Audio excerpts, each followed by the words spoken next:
Good morning. Happy today. We're going to continue with chapter 7 in Crystal's attempt at reading fiction. As the footsteps drew near, the girls looked at each other in panic. Escape was impossible. Kay reached out and pulled Amy into the alcove and down behind the canopy. Crouched in the shadows of the bull hide, behind the druidic stone, they could still see into the central chamber. Their hearts beat wildly as 3 men came into view. The men were tall and elderly, dressed in dark, blood-colored robes and black tasseled mantles that swept the floor. Around their necks shone collars of beaten gold, which arched high behind their ears and curved down over their breasts. They walked with the air of eminence and authority. Their hair and beards were gray-white with age. But while one man's face was kind, the other 2 looked haughty and even cruel. Kay felt their power pressing down on her mind, and she smiled her own thoughts in case. Okay, I'll read that again. It is so beautiful today. Kay felt their power pressing down on her mind, and she stilled her own thoughts in case they might sense her. She guessed they were druids, but it was Amy who recognized them with dread.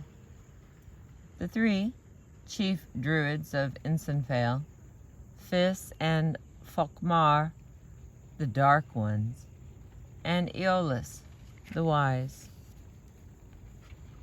Fis and Folkmar talked together, their whispers rasping through the chamber like metal striking stone. Aeolus waited patiently, barely concealing his contempt. It was Folkmar who finally addressed him. "We are happy that you agreed to the secret council, Aeolus. There is much to be discussed."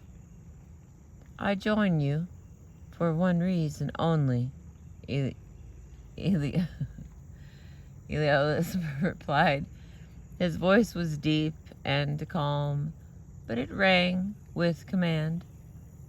"Who called up the sentinels, and who is their prey?" "We called the sentinels," said Fis. "We did not inform you, knowing that you would oppose us.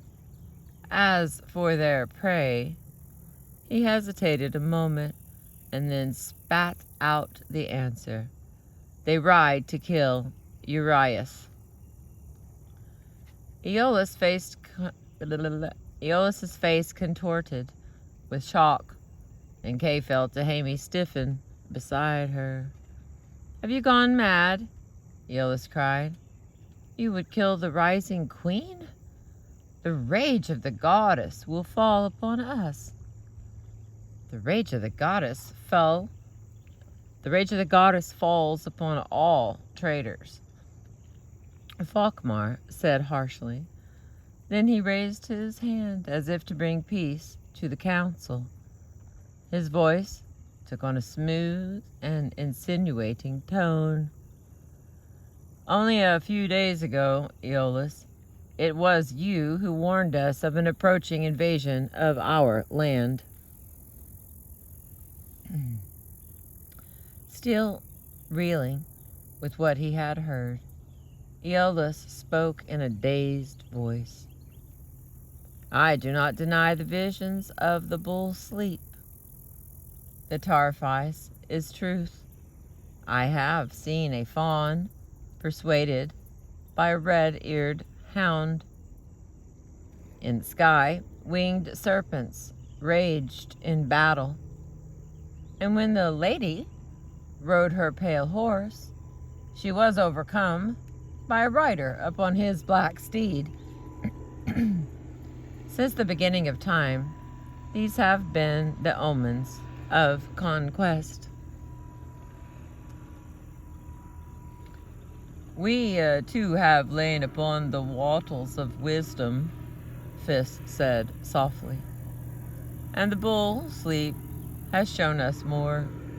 Falkmar it was who saw the land emptied of our people, and I myself saw the reason why.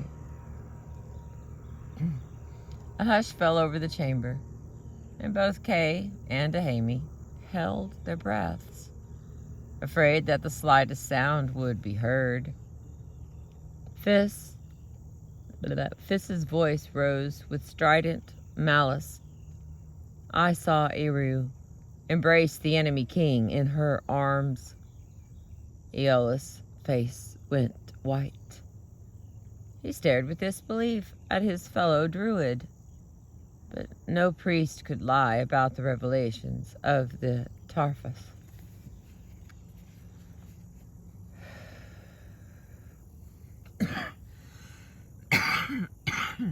Okay, here we go. Fis continued. This is why our visions foretell doom and conquest. The Tuatha De Danann have never known defeat, but there is no doubt that we could be undone by treachery. The weak link that would destroy us is our next queen. If she dies before she rises to power, Falkmar added, that link will be broken. The hill forts are armed, and we have sent heralds to call the warriors to their hostings. We will be ready when our shores are invaded, and the death of Eru will ensure our victory.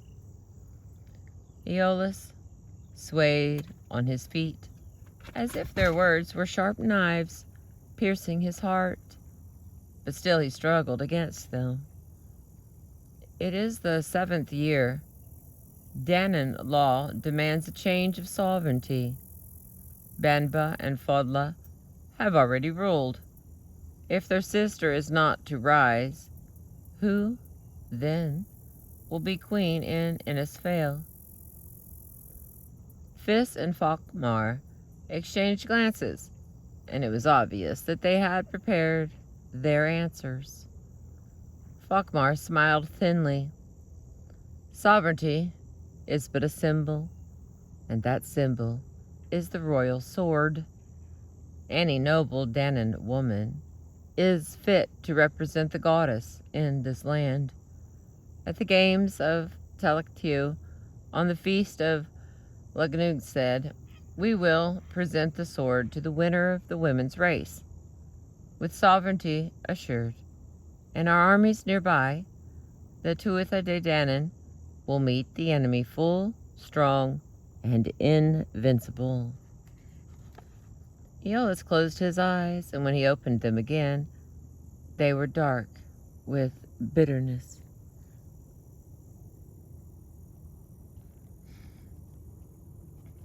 You have laid your plans well, and I am not surprised. You have plotted against Eru since her early youth. She has shown more promise than any ruler we have had for countless generations, and you have always feared that her rise to power would put an end to yours. Fis reddened at these words, but Falkmar shrugged coldly. There is no need for insults, Aeolus.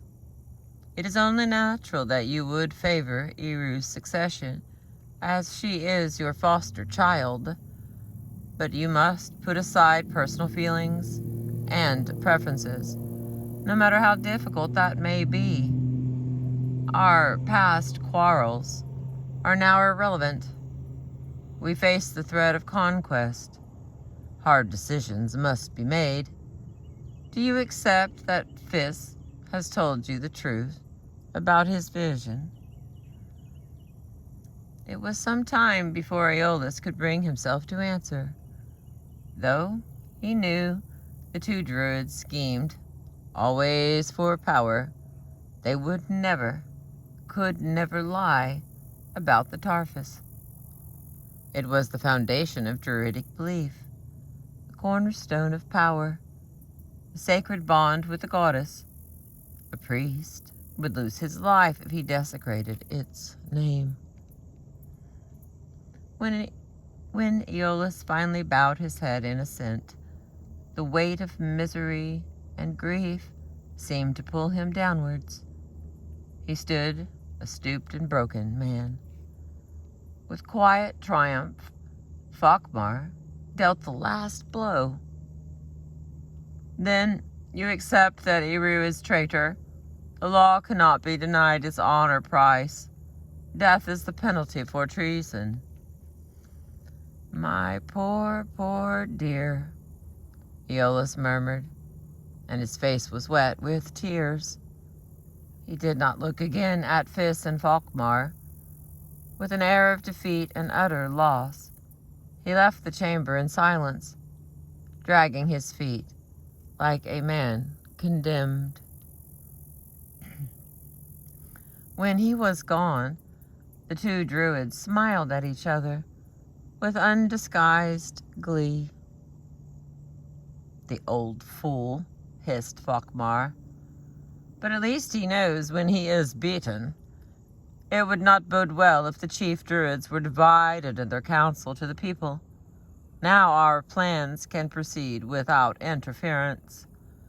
What have your spies reported? Are there any signs of an enemy fleet? Fist did not have time to answer, for at that very moment a slight but unmistakable sound echoed through the chamber. The two druids were suddenly silent and alert.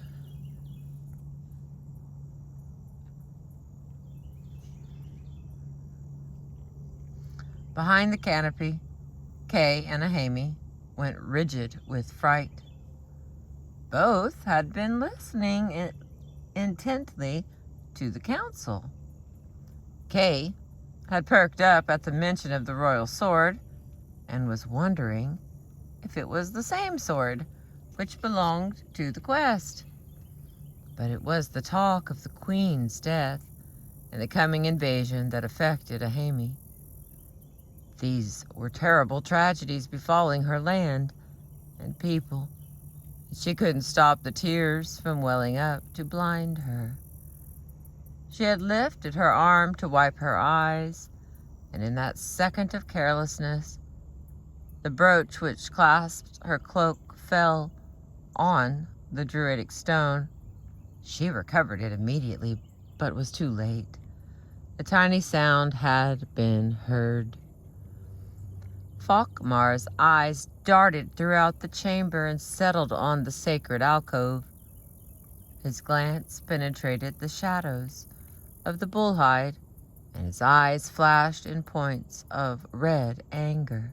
"There!" he cried. "Intruders!" As soon as Falkmar shouted, the girls were up and running. They had no time to plan or confer, but the teamwork of their travels helped them act with one mind. Arms linked and heads down like a battering ram, they charged forward. Speed and surprise were on their side as they barreled through the druids and raced down the tunnel.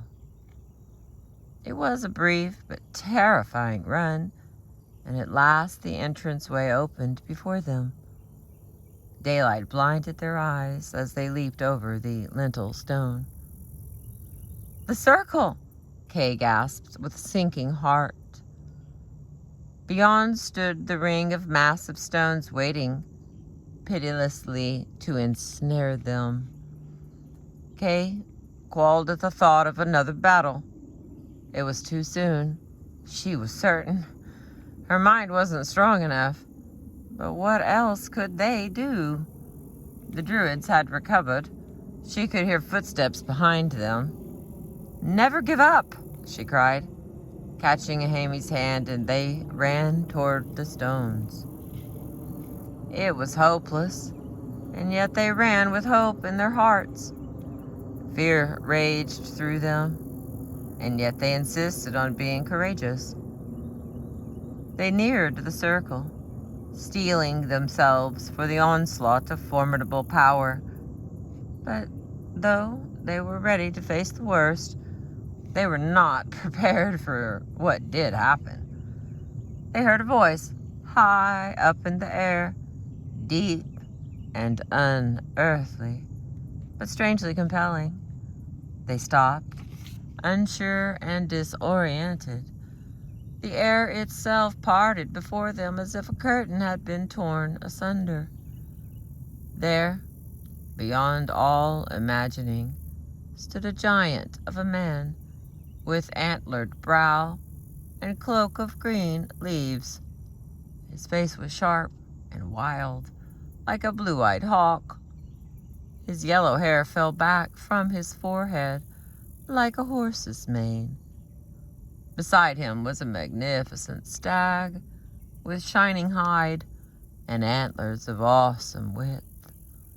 Together they were an image of stark and impossible beauty. The man spoke again in his rich and vibrant voice. "Enter, brave child, into the Fafada, the god hedge of a sentinel." They were not given a choice, nor the chance to resist. The air simply closed around them, enveloping them in a secret space, milky, white, and soundless. The world outside was but a shadow.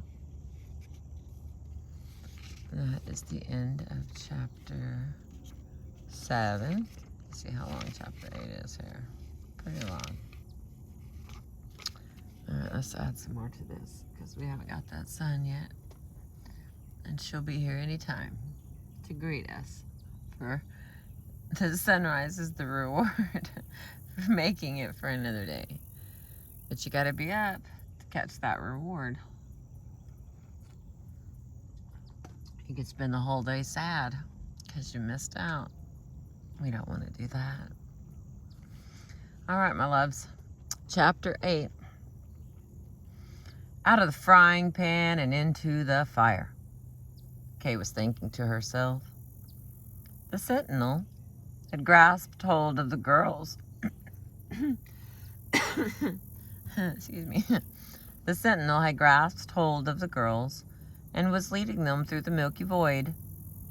Though they could barely see, they were aware of each other and the giant man and his companion beast.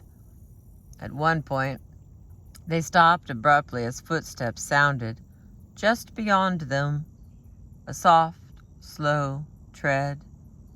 They knew someone was near, but it was like a shadow at the bottom of a murky pool. The figure stopped, and two eyes glowed like points of fire to pierce the veil of invisibility. The girls knew they were seen, but whoever it was suddenly turned and left them. "Aeolus?" said Ahami with a sigh of relief.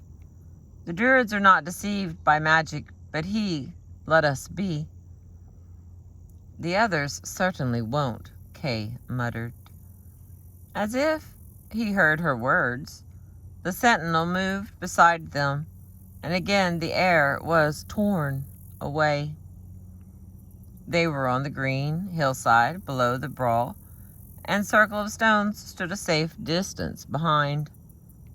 Fis and Falkmar were at the entrance of the mound, pointing in their direction and shouting for guards. The sentinel acted swiftly. He lifted the girls onto the stag's broad back, and in a flash was up behind them. His great arms encircled Kay and Ahami as the stag made a breaking leap into the air. With dizzying speed, they bounded for the river and hurtled over the waters as if they were flying. The ground rose to meet them on the other side, and though the girls were winded by the sharp drop, the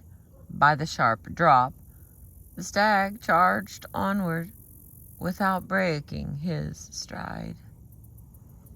Westward they rode, leaving the broad Bonnie behind them. It was a wondrous ride. The very existence of such a creature inspired awe and silence in the girls, and they were aware also of the giant that rode behind them, half man, half god, son of the Mother Earth. Though they had no idea why he had rescued them or what he intended to do, their anxiety was lulled by the graceful motion of the stag and the hush of the countryside that blurred around them. Whether from shock at their close escape or the long days of traveling, the girls eventually dozed into sleep, cradled from a fall by the sentinel's arms. When the stag came to a halt in a leafy wood, they found themselves being lifted down as gentle as babes. "Now, little ones," said the sentinel, "we shall rest and eat." They stared at him warily, not knowing what he would do if they tried to escape.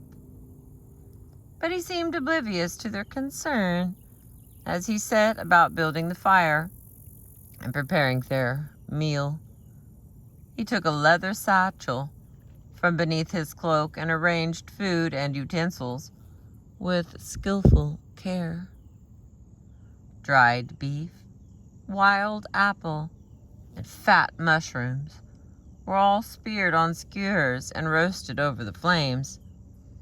Though the girls were hesitant to draw near, they couldn't resist the smells that came wafting their way. They sat down by the fire and took the food he offered them, all the time keeping a close watch on his actions.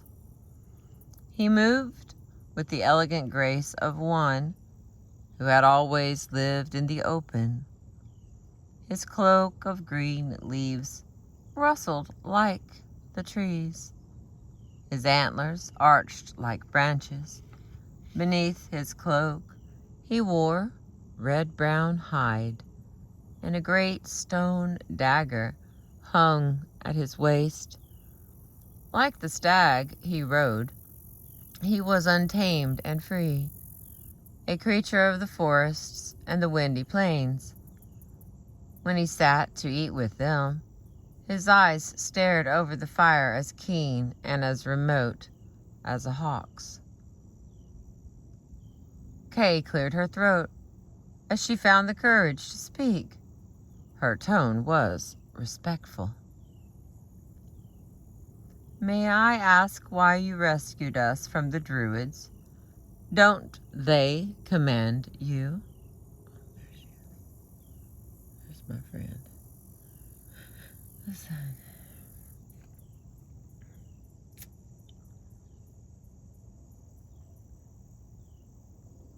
The sentinel bowed his head towards Kay, and she felt a twinge of shock when she saw where the antlers jutted from his brow. She had only begun to grasp that he wasn't human. "I am Radark, sentinel of Danu," he said in a deep, tranquil voice. "I serve all who belong to my mother, the goddess. You wear her symbol on your cloak, and I saw it shining as you ran. Those who pursued you intended your death, and I knew this should not be. All else concerns me not." "You mean you don't care who we are or what we're doing?" Kay said, surprised. "I and my brothers have been called into the land for one purpose," Radark replied, and he repeated, All else concerns me not. Then we are free to go? Ahami burst out, not bothering to hide her relief. We are not your prisoners? Kay thought she saw a flicker of pain in the sentinel's eyes, but it was too difficult to tell. I took you from danger, he said quietly. I did not think it was against your will. I would hold no living creature in bondage. They followed his glance to where the stag grazed freely, without tether or saddle. We appreciate your help, believe me, Kay said hastily. It's just that we know, well, what you do. I mean, that made us think you'd be dangerous. I am, he said, but only to my prey. Ahami's face darkened, and her emotions rose in her voice. You are riding to kill the rising queen. How can you bring such evil to Innisfail? I do not bring evil, Radark said evenly. I ride to meet it. The law and the judgment are of your people. I am, but the executioner. It is an evil deed nonetheless, Ahami said, and the sorrow and confusion in her voice reminded Kay of Iola's. Where are you riding now? Kay asked the sentinel. She was hoping to change the subject, as it was upsetting Ahami, but she realized her error as soon as Radark answered. I am riding to Grennan Alec. Eru has fled her palace, and I believe she may have sought refuge in that northernmost citadel. I hope to end my hunt there.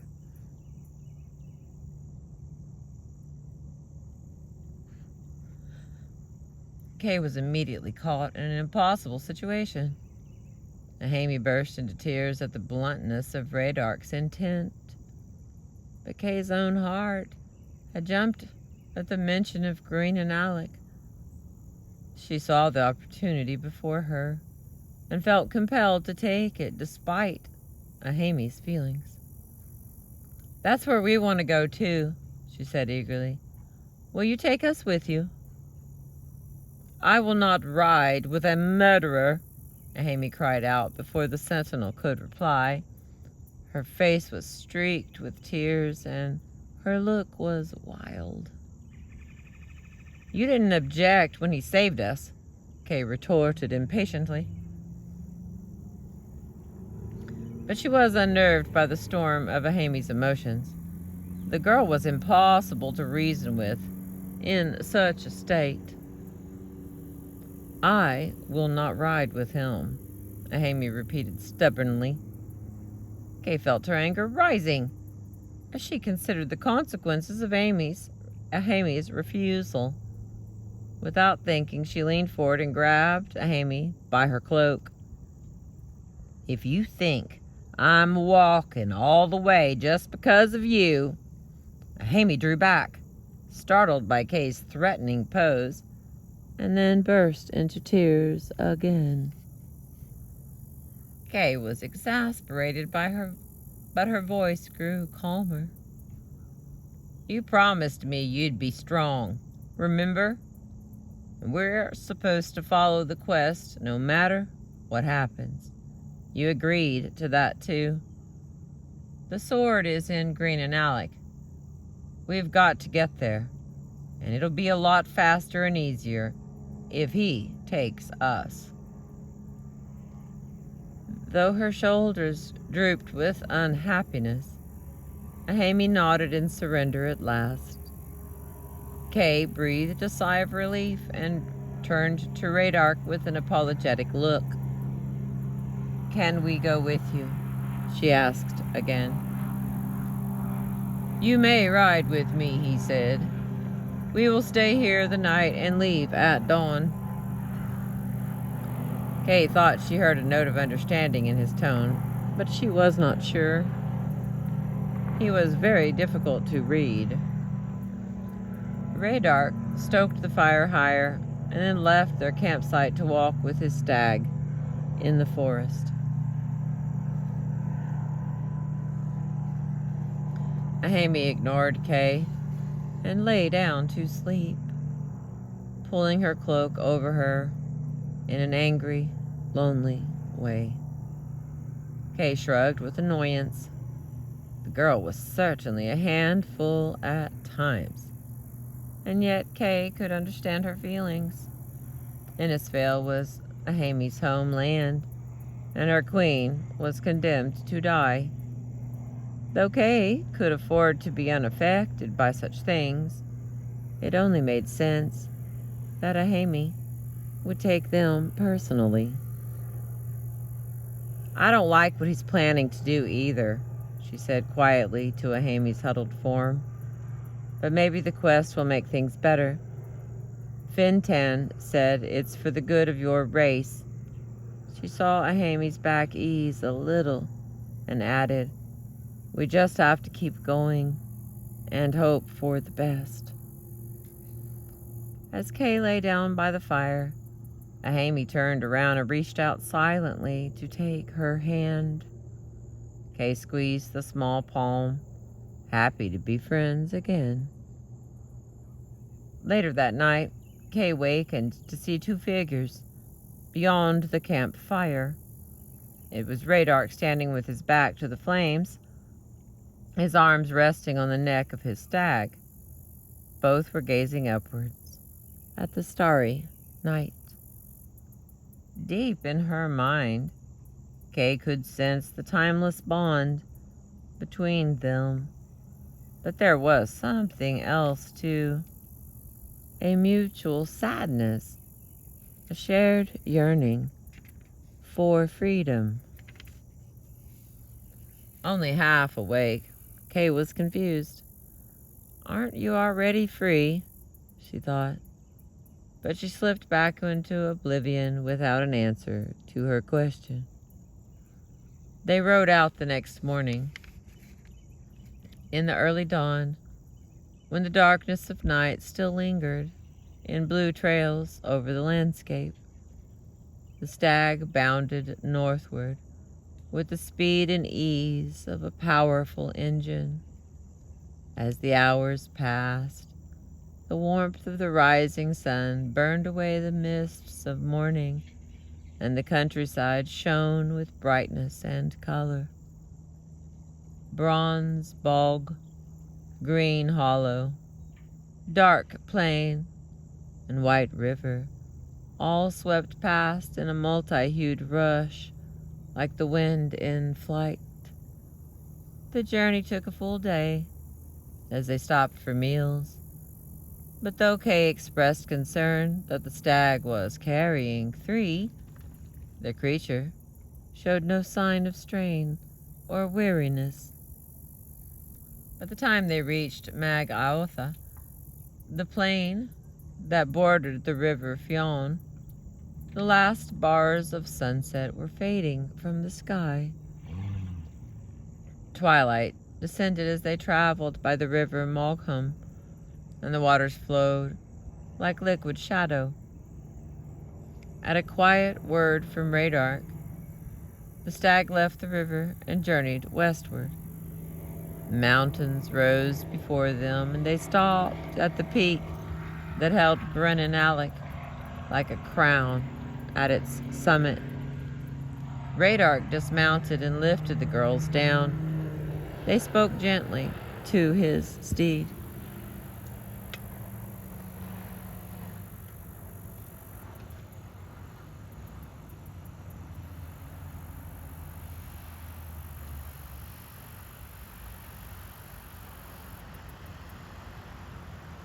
"Well done, dear friend.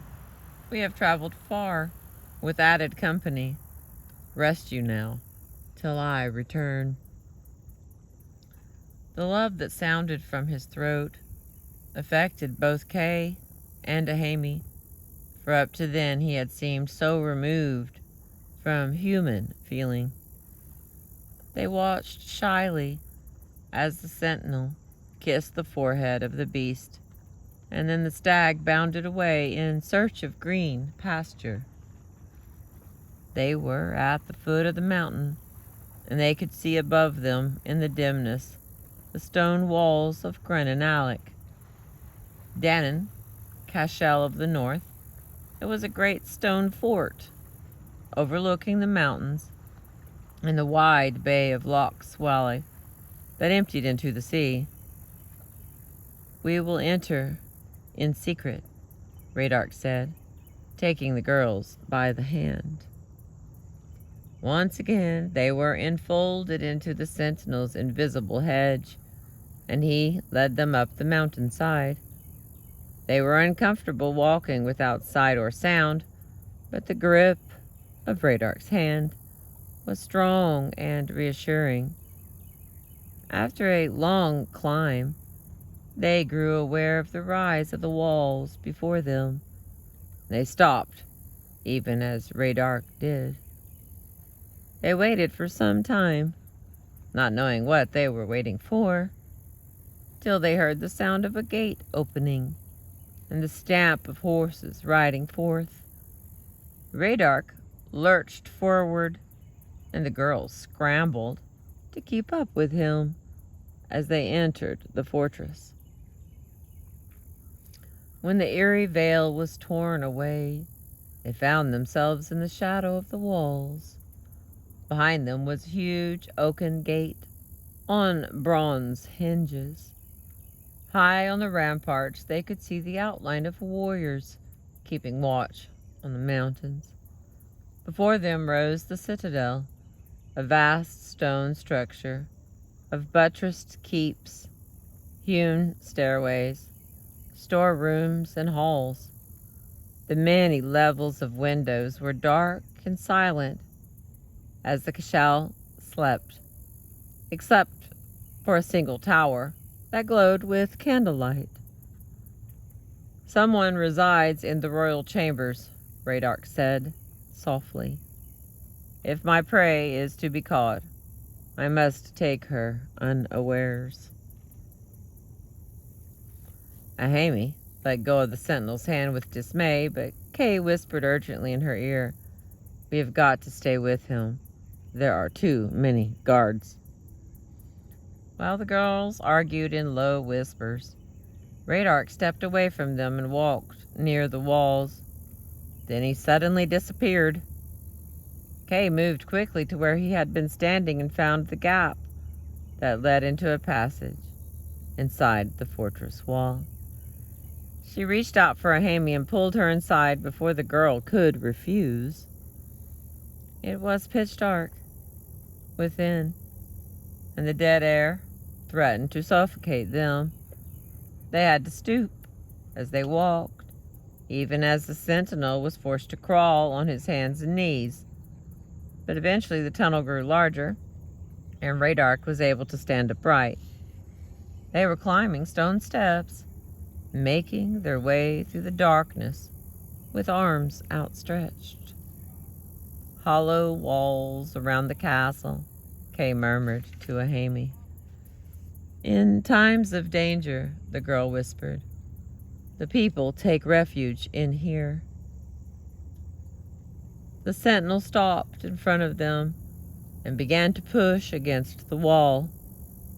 They heard a heavy sighing sound and saw a crack of light as the block of stone heaved forward like a door. The flood of light blinded the girls, and they drew up their hoods to shade their eyes. Before them was a lovely scene, a royal bower with bright friezes on the walls and rich carpets underfoot. There were lavish couches of embroidered cloth and tall candles in holders studded with gems. But it was not the splendid trappings of the room that caught their eye, but the stately lady who sat by the hearth, staring sadly into the flames. She wore a purple gown, trimmed with fur, and the firelight shone on her yellow, pale hair and the circlet of gold that bound her brow Though her face was smooth and gentle, there was a weariness in the way she held herself, and her eyes were dark with tragedy. Lost in thought, she did not react immediately to the movement of the stone. But when Radark stepped into her chamber, she sat up startled like a cornered creature. Terror flared in her eyes as she stared at the sentinel. Then she folded her hands and held her head erect. Seeing the lady's courage, Kay found herself praying hopelessly, "Please don't be Eru." And that is the end of chapter 8. Oh, yes, we're at 41 minutes.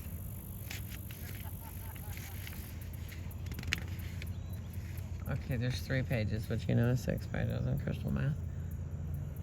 Pulse out a little bit more. Let's do chapter 9, babies. Chapter 9. To Kay's great relief, Radark approached the lady and bent down on one knee. "Greetings, Beneba, Queen of Instanfell." The queen glanced briefly at the opening in her wall, and her smile was wry. "The wisdom of the goddess is yours, Sentinel. Not even I knew of that door." "I must know each and every part of the land," Radark replied, as he stood up again. "That is understandable," Beneba said, her eyes clouding. "How else could you carry out your terrible duty?" She sat rigid as if bracing herself for what was to come, but her voice was steady. "Am I your prey?" "Not you, my queen," he answered with surprising gentleness, and then more gentle still. "It is your sister, Eru, whom I hunt." The queen lost her composure, and her features contorted with disbelief. The sadness of her eyes was magnified to open grief and horror. She cried out painfully. "Better it were I than she. My time is finished. Eru is the rising queen. What madness is this? She is my rightful successor. Who brings this chaos upon us?" "It is the will of the chief druids," Radark said. "Their visions have named Eru a traitor to her tribe." "I do not believe it. My beloved sister?" Beneba moaned and wrung her slender hands. "There is a growling evil in the land, and this is but a part of it. I have sensed the storm cloud gathering." "Is Eru with you?" Radark probed quietly. "No," the queen said with sudden temper, "and even if she were." "I uphold the law, and so must you," the sentinel said evenly. "I cannot help but think that Eru is here. Else why are you here, and not in your palace at Tamar?" The queen's face was lined with worry as she answered. "I came to Grin and Alec when I heard that a Fomorian vessel had been sighted on the seas. The Druids do not consider the Fomorians a possible threat, but I remember the ancient stories of pillage and piracy. If this conquered race is planning to rise up, my people must be ready to fight them." "The Druids are concerned with matters greater than piracy," Radark said. Beneba's voice was bitter. "And as ever do not inform the queen of such matters. Today a message came from the council calling forth warriors to their hosting places. The men ride to the house of 1,000 warriors, the women to the hill of female warriors, draining this fortress of its strength. No reasons were given me, but I know this means that war is stirring. And now, worst of all, ill tidings. The queen's eyes filled with tears. You tell me that Eru is to die? I wish with all my heart that I had not lived to see this day. My reign closes in Bruin, and night is upon us. Banba lowered her head and wept openly. Ahame moved to approach her, but Kay held the girl back. The two had stayed by the passageway as Radark conferred with the queen. But while Ahame listened with sympathy to their talk, Kay had been surveying the room with shrewd eyes, not finding what she sought. She finally spoke up. Do you have the royal sword? The queen stopped crying abruptly and seemed to notice Kay and Ahame for the first time. Her tear-stained face frowned at the two hooded strangers who stood in the shadow of the doorway. She looked at Radark as if he should explain, but Kay stepped forward and bowed politely. Queen Banba, I'm sorry to be rude, but my friend and I are on a quest that might help your land. We are looking for a sword that is supposed to be in Grin and Alec, and I think it could be the one that you hold as sovereign. Whether she believed Kay or her distraught state affected her judgment, the queen did not ask questions, but answered truthfully. The sword is not with me. I sent it to the Druids this very evening, at their request. Ahame let out a low cry, and Kay's voice showed her confusion. Too late? But I saw it in the bra. I don't understand. It can't be the right one then. She forced herself to be calm. Does it have a diamond blade? She asked quickly. And a hilt? Banba was already nodding. Kay's heart sank. Who are you? What is this quest you speak of? The queen demanded. Kay was trying to think of a sensible reply when a great uproar in the citadel ended all discussion. Red shadows flared against the walls of the queen's bower, and through her window came a cacophony of shouts, crashing noises, and a heavy booming sound.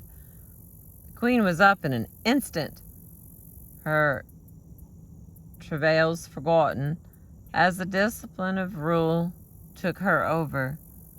She ran to the window, the others close behind her, and they looked down on a scene of turmoil and terror.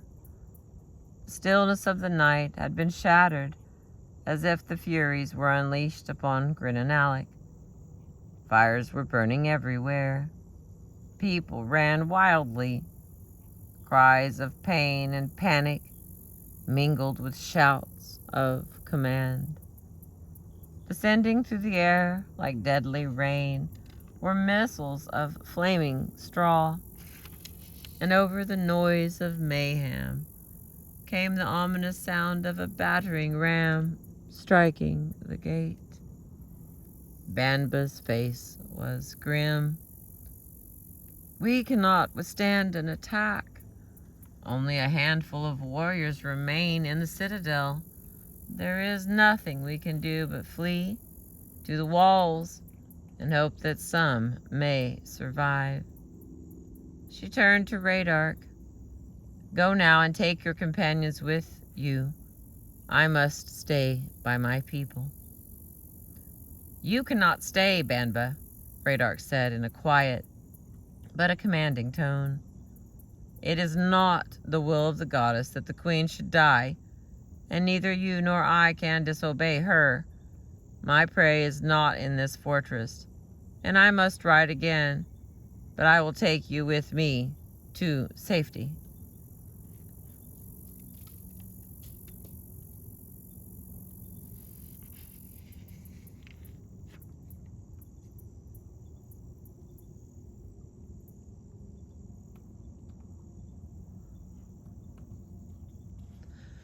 Not waiting for her protest, the sentinel took the queen by the arm and led her through the opening into the secret passageway. Kay and Naomi followed quickly behind and pulled the block of stone back into place. Once again, they were moving through darkness, but now haste made them scrape their hands and faces against the hard walls. When they came out of the tunnel, they were met with riot and chaos. The attackers had broken through the gate and were flooding into Grin and Alec, with weapons brandished. The Danann warriors who manned the walls ran to meet them. Swords clashed in furious combat, but the Danans were hopelessly outnumbered and couldn't stem the onslaught. The enemy poured into the citadel, and their wild cries rang through the burning night, followed by the sickening sounds of murder and destruction. Kay and Naomi were pressed against the wall, hemmed in by the surging crowd of pursuer and pursued. Radark had made his way to the gate, stone dagger drawn, and Banba in the shelter of his arms. He turned quickly when he realized that the girls were not with him, and cried out to them, "To my companions, to the Feth Feda." But it was impossible. Kay and Naomi were cut off by the stream of attackers and found themselves being pushed further back by the Danans, fleeing to the refuge of the tunnel. Kay saw the moment of grief in the sentinel's eyes before he and the queen disappeared beneath the veil of his power, but his voice echoed through the air. "Courage, little ones. The mark of the goddess is upon you." Kay and Naomi were terrified by the horror around them. Men dying in pools of blood. Women screaming as they were dragged from the citadel. Clinging to each other, the girls struggled against the mob in an attempt to return to the safety of the passageway. But they were pushed further and further away, till at last they broke free, falling into a blind alley. It was a brief respite. However, as they found themselves surrounded by a band of armed men.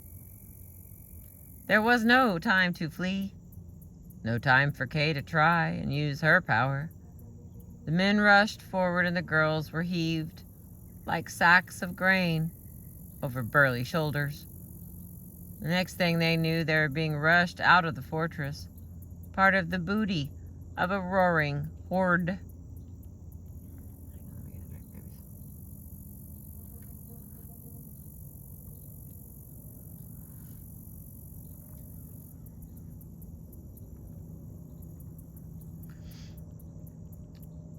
Upside down, winded by the rough handling, Kay and Naomi had no notion of where they were going.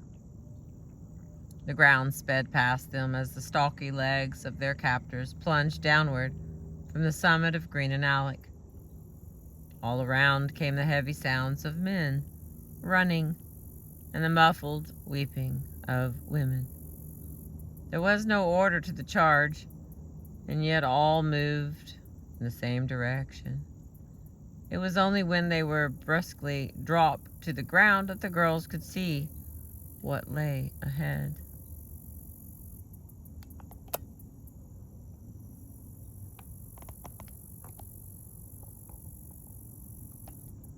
Yeah, I did a bunch of movement with no warning. I apologize. There we go.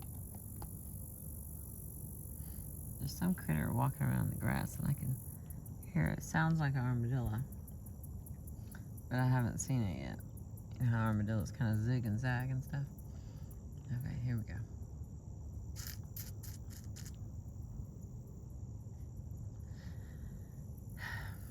The wide bay of Swiley shone before them, bathed in moonlight. and upon its waters, floating like sleeping gulls, were slender ships curved from prow to stern.